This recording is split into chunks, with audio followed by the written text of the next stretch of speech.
Is being a Democrat contributing to your mental illness? On today's episode of America Unfiltered with James Paskalides, we'll talk about topics like two Chinese nationals being charged with attempting to smuggle a dangerous fungus into the United States. Former White House Press Secretary KJP is now speaking out against Democrats, and a new study is showing that over 50% of liberal white women are diagnosed with mental illnesses. All that and much more coming up on today's episode of America Unfiltered with James Paskalides. Starting. The moment is here. This is our moment. America, we are back, baby. Welcome to another episode of America Unfiltered with James Paskalides. We already talked about our topics today. We're going to dive right into them. Our first topic is a Pew Research study indicates that over 50% of liberal white women under 30 have been diagnosed with a mental health condition. The demographics show significantly higher rates of mental health issues compared to their conservative counterparts. The data is suggesting a huge correlation between being progressive and mental illness. The potential factors that some data analysts and scientists are including are social media, identity politics, and the pressure of modern day liberal culture to be as woke as humanly possible all the time. If you break free of the woke mob for even just a second or a sentence, they will cancel you forever. Look at Harry Sisson. Harry Sisson is now an outcast in the Democratic Party for talking to multiple women at the same time on Snapchat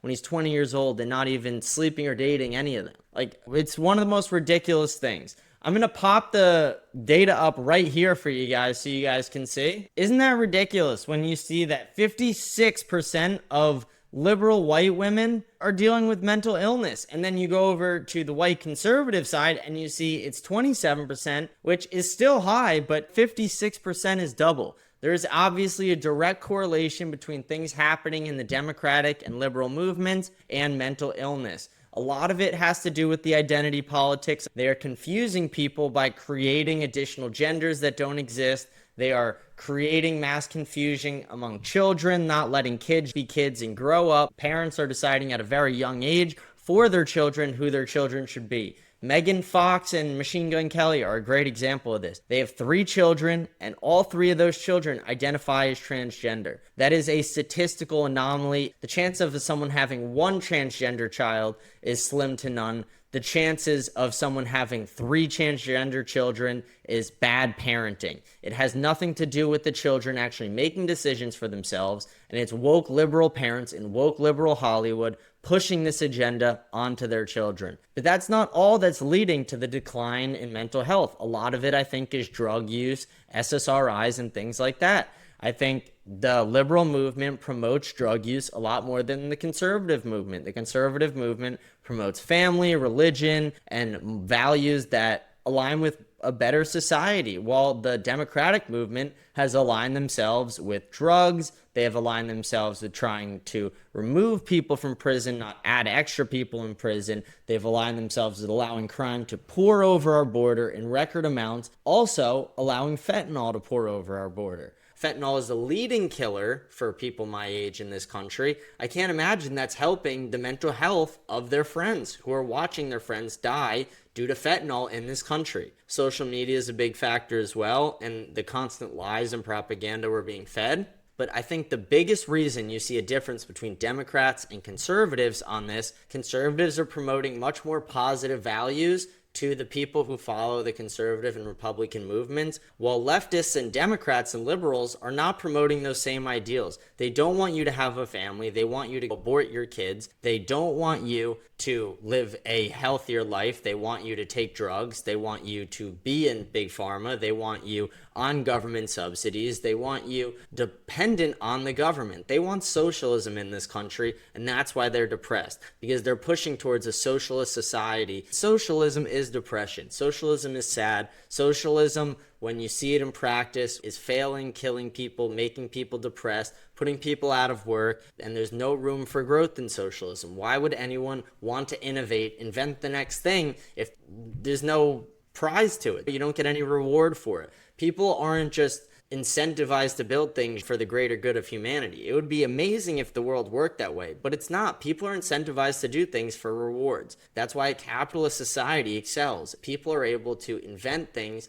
that grow. It does have its faults as well. It creates a lot of competition within the market. You have a lot of knockoff products. There's a lot of downsides that can happen with capitalism. But I think capitalism is the best system that we could have in America. I think it allows people to grow, and I think the more liberals push towards socialism, the more you're going to see them trending upwards in depression. I think you're going to see liberals extremely depressed and upset in this country over the next 4 years as Donald Trump continues pushing back on everything that Joe Biden did. They made COVID mandates on the vaccines that should never have happened. Now that we're getting the additional data on the COVID vaccines through Robert F. Kennedy Jr., where they're not even recommending the vaccines to children, pregnant women, and things of that nature now. How did that happen? How is it that it was the safest vaccine? There's never been more studies on a vaccine than this one, according to Joe Biden. But certain people in this country aren't recommended to get the vaccine. Young men should never get the vaccine. The myocarditis rates are spiking with people who took the vaccine, and specifically the boosters. It's a huge problem in this country. I think COVID played a massive factor in this as well. The fact that Democrats willingly locked themselves up for years, willingly, without question, shut down their businesses, willingly, without question, accepted every single thing the government was telling us during COVID, probably played a factor into it. It shows a weaker mind, which is definitely more susceptible to mental illness and mental health struggles. I can definitely understand that. I'm not saying that all conservative minds are stronger than all Democrat minds, but a mind that is able to see government propaganda versus just believe government propaganda, I think one's a stronger and one's a weaker mind. I think the fact that conservatives were able to question that the vaccine came out so fast, that there were people profiting off this vaccine, that it wasn't just all in our best interest to take it, and that 6-foot social distancing mandates didn't matter, that taking kids out of schools actually hurt children, not help. There are kids who cannot even read in high schools throughout Chicago. It is absolutely terrible what is happening in this nation to young children specifically. And the fact that liberals do not care that they have a growing mental health crisis in their party is the exact reason why Democrats are failing in this nation. As long as Democrats don't take care of their own people, they will continue to fail. As long as they don't give them any hope for the future, they'll continue to fail. The Democrat Party right now is wanting illegals to cross the border, wanting MS-13 gang terrorists in our nation unvetted, wanting men and women's sports, women and men's sports, and men and women's locker rooms. None of that should be happening. The Liberal Party gives no hope for the future, while the Conservative Party says, yes, hard work and merit will get you a good future. You can have a good family, you can have a good future. Dedicate yourself to hard work. Don't get anyone pregnant before you get married, and get a decent job, and you will be able to be successful in this country. That is the bare minimum you need to accomplish,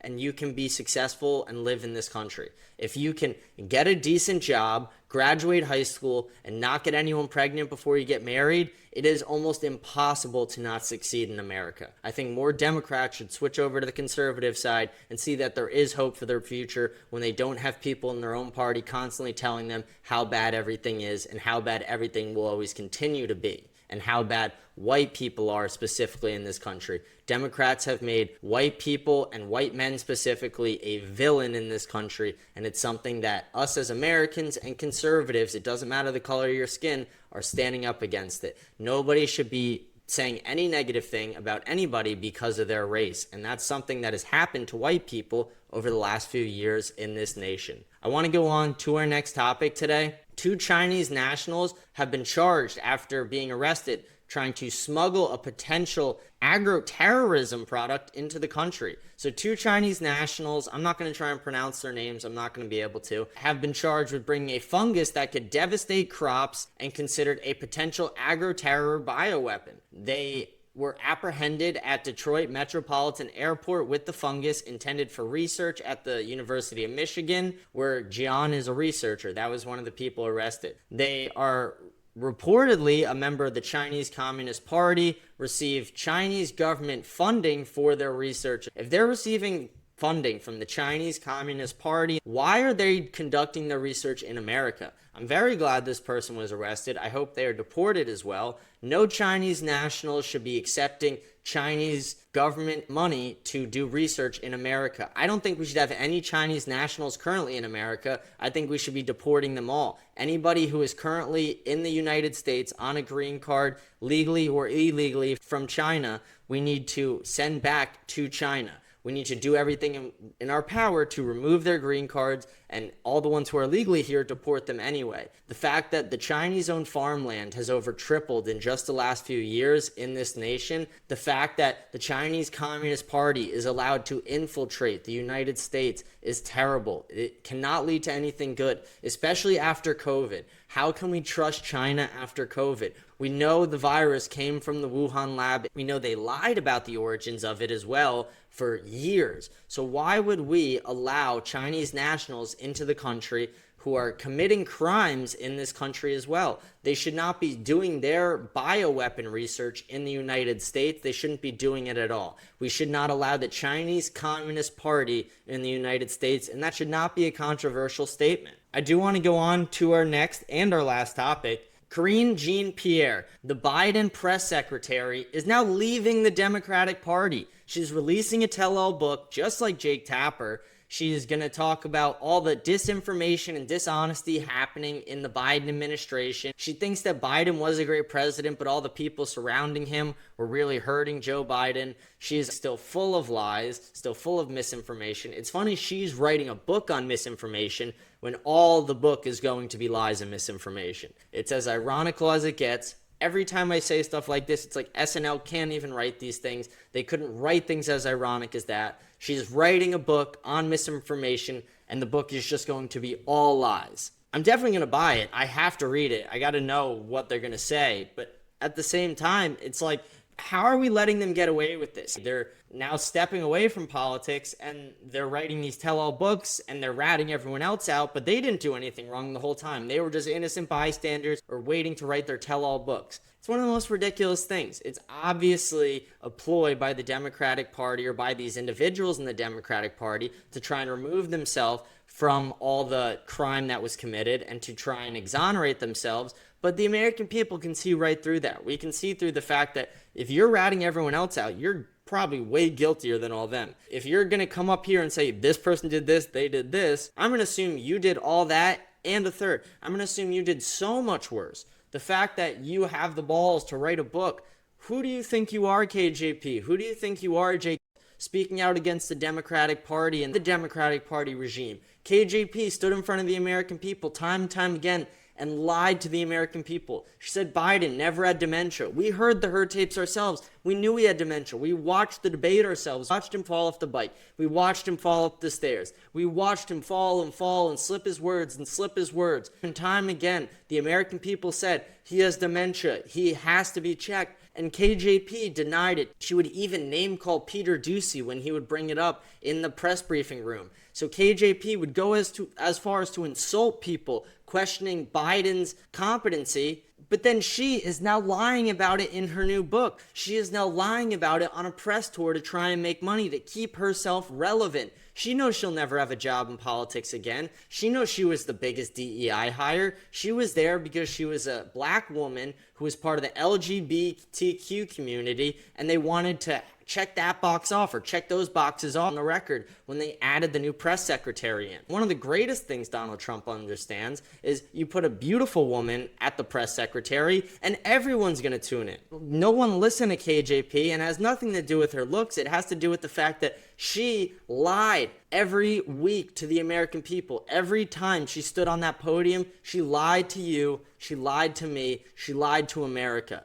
It's anti-patriotic what they did. It's a complete regime, the Biden-Harris regime, and it is something that I'm very glad is over with. Donald Trump is not perfect, but Donald Trump is doing a lot to help Americans and help further this country. Donald Trump is now saving this country from all the negative impacts we have from Joe Biden's administration. He is making new tax cuts. He is helping small businesses. He is cutting government waste, fraud, and abuse. He's trying to end the war with Israel, end the war with Russia. He's trying to do what he can to form new alliances, break old ones that don't work, and he's trying to bring into action the idea of manifest destiny. He wants to see a new 51st state in this country, something that I would love to see as an American. I think there are a lot of places I would love to see as the 51st state, and I think Donald Trump is an excellent president to be able to negotiate that for us.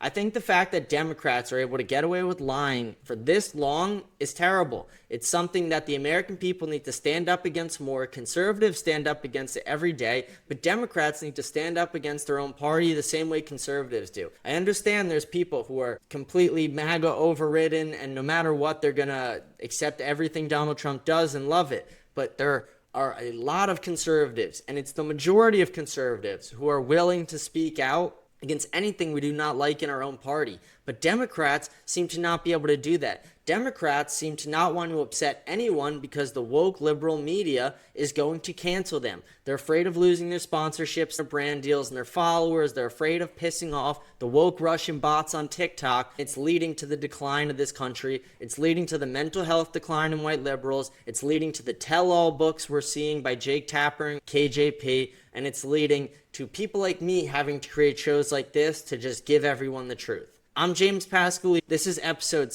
62 of America Unfiltered. I'm signing off today. I hope you guys have a blessed day, and I will see you guys tomorrow. Thank you.